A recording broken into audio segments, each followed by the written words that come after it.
a short walk from the helicopter pad I was talking about.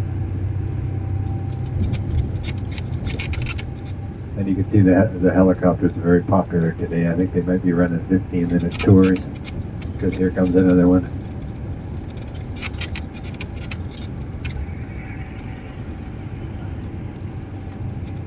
A lot of time when there's some fires in the area, there's a long bucket on a string that they drag there, and they keep collecting water from the river or the lake and dumping it on the water, on the fire, I mean.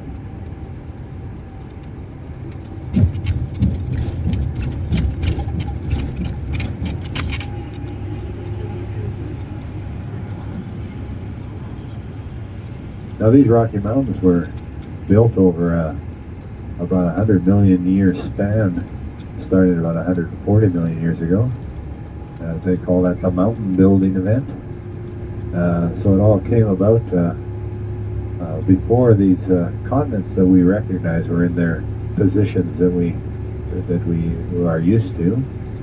Back then, during the Cretaceous era, there was a large continent, all the landmass in one place called Pangaea.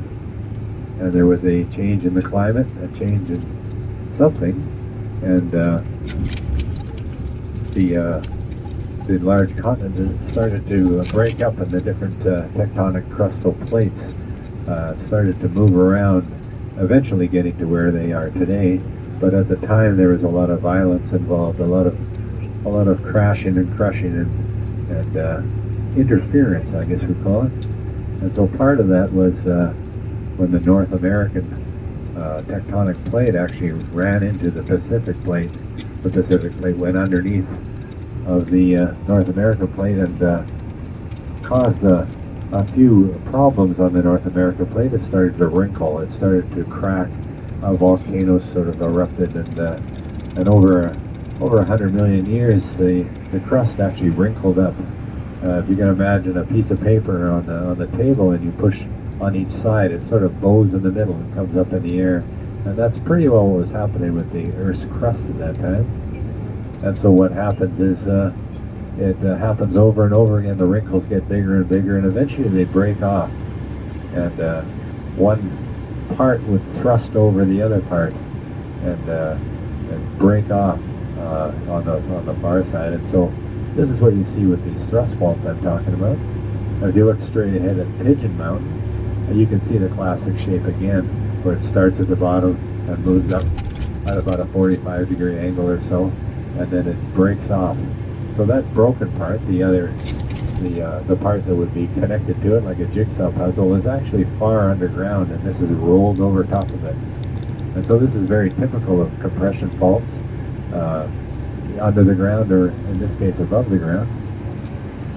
And so the Rocky Mountains, actually, if you look at the Rocky Mountains or the eastern slopes here, from about 10,000, 15,000 feet, it would almost look like an ocean, like a wavy ocean, with the waves sort of forming and going from the southwest to the northeast. So it's quite interesting to think of the mountains and to look at the mountains a little differently as thrust faults, as compression zones.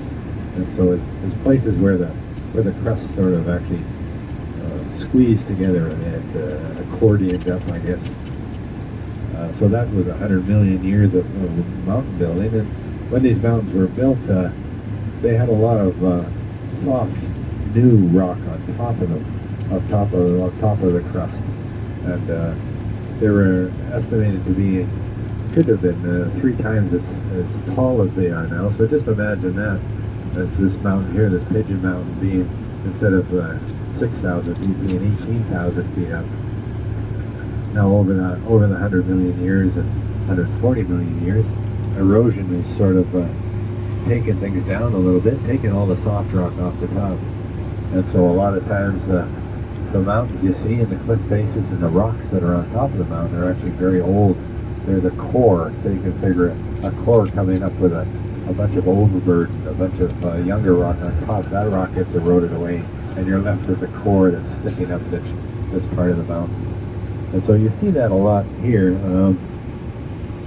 the old rock on top, but we'll look at it a little bit more. But a lot of this thrusting actually is a lot of power. There's a lot of Consider this rock here is sedimentary rock, and most of it's limestone, so most of it is, say, organic material that has floated down to the bottom of an ocean or a sea and piled up layer upon layer, mixed in with maybe clay or gravel or sand or shale or mud. And all these things turn to different rocks. I mean, when you compress mud, it turns to shale. When you compress sandstone and cook it up, it turns into sand. It turns into sandstone.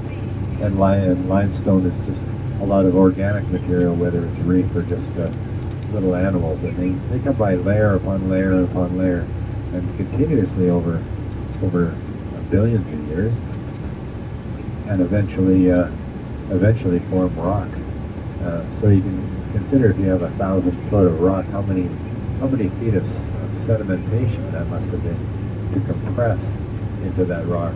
It must have been miles of sedimentation on the bottom of the ocean. And this is continuing today as well. If you dug up the sediment at the bottom of the Atlantic, it would be miles thick of material that's floated down. But anyway, enough about sedimentary rock. But when you look at these mountains, a lot of times you see the boundaries between the sedimentary layers.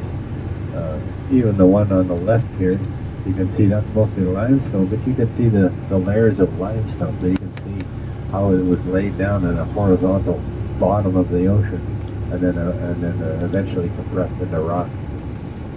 Now, when you think about the mountains and all the erosion that happened over millions of years,